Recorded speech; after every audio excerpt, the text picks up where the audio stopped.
Good morning, first grade friends. I have a Thanksgiving poem to share with you this morning. The name of our poem is Turkey Time, and Turkey Time will be here very soon. So I hope you guys enjoy your Thanksgiving break, and hopefully we can be back together on November 30th. Good morning. Let's get started. Turkey Time. Thanksgiving Day will soon be here. It comes around just once a year. If I could only have my way, we'd have Thanksgiving every day. Cranberries, stuffing, pumpkin pie, roast turkey too. I'll have a thigh. Family comes from far and near. Thanksgiving Day will soon be here. Lots of phonics skills are in this poem. Let's look and see what we can find. Thanksgiving Day will soon be here. It comes around just once a year. If I could only have my way, we'd have Thanksgiving every day. Cranberry stuffing, pumpkin pie, roast turkey too. I'll have a thigh. Family comes from far and near. Thanksgiving Day will soon be here. I see the floss rule. I see diagraphs. I hear rhyming words. This poem is packed full of skills, so let's dive in and see what we can find. Thanksgiving Day will soon be here. The very first word in our poem is a digraph. What is the digraph you hear in Thanksgiving? You hear the th sound. A digraph makes one sound, th, th, ch, ch, sh, sh, and wh, wh. Those are digraphs. Thanksgiving Day will soon be here. It comes around just once a year. I hear rhyming words. I also see a floss rule. Wheel is a floss rule because it has the double consonant at the end, ll. And our rhyming words are here and year because they sound the same at the end of the word. If I could only have my way, we'd have Thanksgiving every day. And there's that digraph again, Thanksgiving. Hope you guys are listening. If I could only have my way, we'd have Thanksgiving every day. What do you hear? I hear rhyming words. Way, day. Cranberry stuffing, pumpkin pie. Roast turkey too, I'll have a thigh. Another TH digraph, thigh. And there's also commas in a series and rhyming words. Cranberry stuffing, pumpkin pie, roast turkey too, I'll have a thigh. Pie and thigh are rhyming words. Hope you guys are listening for rhyming words. And the commas in a series separate the items that you find on a table for Thanksgiving dinner or Thanksgiving lunch. So cranberries, comma, remember we have to separate the items. Cranberries, comma, stuffing, comma, pumpkin pie, comma, roast turkey, comma. Cranberry stuffing, pumpkin pie, roast turkey too, I'll have a thigh. Family comes from far and near. Thanksgiving Day will soon be here. And I heard rhyming words again. Near, here. And also we have the digraph th, and we also have the floss rule, wheel, at the end of the word. Hope you enjoyed our Thanksgiving poem. Next we are going to read a book. The title is Wetlands. So we are going to get started on our book. The name of our book today is Wetlands. We have been diving into nonfiction text. Remember, nonfiction means that it's real. Remember, nonfiction means it gives you information. It does not tell a story. Nonfiction has photographs. Lots of times nonfiction will have labels or captions on their photographs. And we've been doing a writing activity, and I have seen some writing come through on my seesaw. And if you guys want to send that to me, that'd be great. If not, put it in your packet, and I hope we can get those back to school on November 30th when the kids return. Hopefully, we'll see you then. If you visit a wetland, wear your boots. Wetlands, such as swamps and marshes, are places where land and water meet. And this is a photograph. Swamps have trees, marshes don't. So this is a marsh, this is a swamp. They are not the same. A wetland can be as big as the Florida Everglades or as small as a ditch by some railroad tracks. You can see like the puddles next to the railroad tracks. Some of you might live next to railroad tracks. Wetlands are home to many types of plants. And then you can see, I think this is beautiful. It's a water lily, cattail, a purple pincher plant. This is called a golden club. Animals of all kinds live in wetlands too. Hopefully you can see the turtle. You can see the deer drinking the water. You can see the grizzly bear. There's the grizzly bear. He is covered with plants on his head. He's looking for some fish. There's those mosquitoes. Beavers build a wetland home.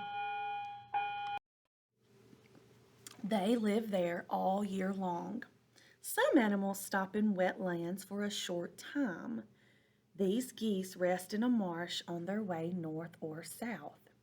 You might have seen some geese flying overhead outside. They are traveling south for the winter to stay warm. These are Canada geese. You can see the label right there. That is a clue that this text is nonfiction. Wetlands are like wilderness supermarkets. There's a bald eagle. They provide food for birds and food for us. There's a great blue heron. These are cranberries. And this is an insect-eating plant. It's called a Venus flytrap. Wetlands help prevent flooding. They sop up heavy rains like a huge sponge. The water seeps slowly into the earth. Some of this water is collected and brought to our homes.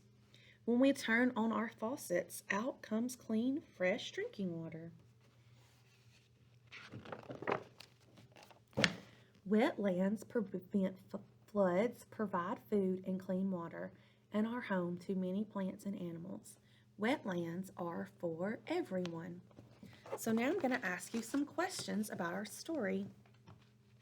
I am so thankful that some of you guys are listening and watching the videos. What is a wetland? A wetland is just like it sounds. It's where the water and the land meet.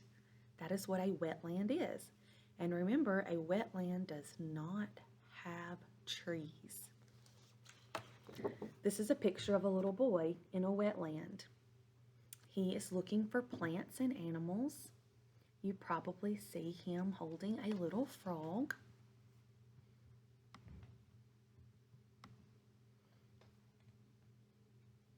And remember, the very first page told us if you went to a wetland, you should wear boots to protect your feet from getting wet. So you would probably describe this photo, maybe damp, soppy. The water is probably cool. Maybe the mud beneath his feet is probably squishy. Maybe that's how you would describe a wetland. Okay, so what is this photo? This is a swamp. So a swamp has trees and a wetland does not. This is one of the animals you would find in the marsh. This is a great blue heron, and he's caught something to eat. There's lots of other birds that would live in a marsh, and they might catch fish. Or looks like this one is going to eat a snake for a tasty lunch. Ooh, and this was that Venus flytrap. It's a very unusual plant because it eats insects. And these were some beautiful plants that were found inside our wetland. It's called a golden club. And why is this plant different from other plants that we see? Because this plant's growing in the water. Most plants that we see grow in the ground, in the dirt, in the grass. And if you pick a flower to give to someone, you pick it out of the ground. Not this one. Its roots grow in the bottom of the mud. And this type of wetland is called a bog.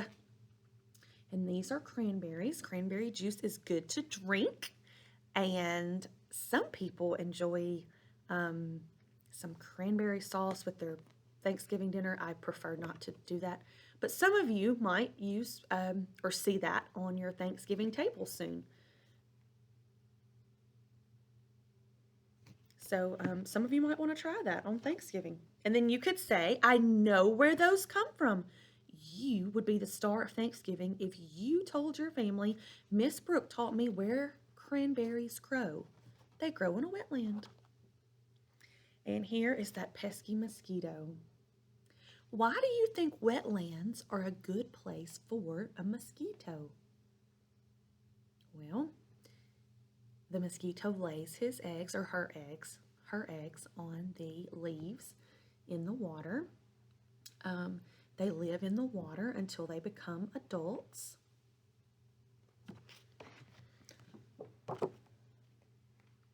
And who is this special friend? Who is this little fella right here? My little girl knows the beaver from Lady and the Tramp. He gets the muzzle off of Lady when she visits the zoo. This is a beaver. And where do they make their homes? In the wetlands. They can make a lodge. I think that's super cool that they can kind of make a hotel with their teeth. That's pretty awesome. And guess where the entrance is? Where would you enter the lodge? Under the water. That's cool. You swim under the water to enter the beaver's lodge that they made theirself with their teeth. That's cool. Okay, guys, so here's the deal. We have been writing. Your writing is very important to help you becoming a better reader because writing also helps you learn to read better. They're connected. So I want you to tell me the main topic of the wetland story. And I think you probably heard it about the second page where land and water meet. That's probably where you heard the main topic. So give me 3 details about the main topic. And the details would be the plants and the animals that live in the wetland. That would be your supporting sentences for your main topic.